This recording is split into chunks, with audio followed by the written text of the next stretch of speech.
So one of the more common questions that I get asked in my practice is, how do I know if chest pain is coming from my heart or coming from something else?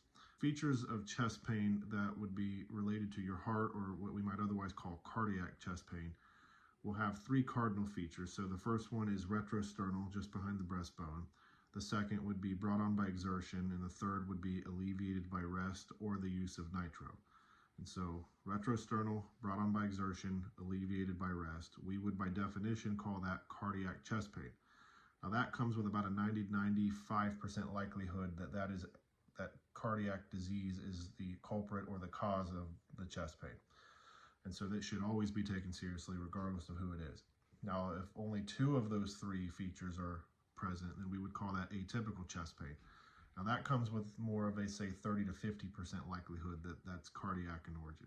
So obviously it's not something to ignore, and in the right patient demographic or profile, diabetic, obese, this may actually increase your suspicion of cardiac chest pain. If only one or none of those features are present, we actually call that non-cardiac chest pain. Now that can still have about a 5 to 10% likelihood of being cardiac in origin, but it is obviously much less concerning and tends to fall a little bit lower on the risk scale.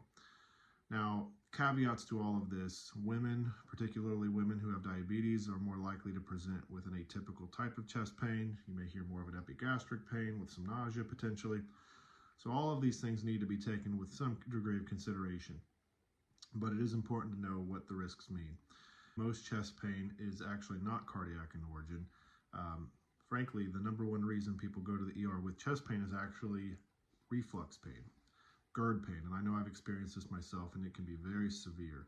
And so this is the number one reason people will end up in the ER with chest pain.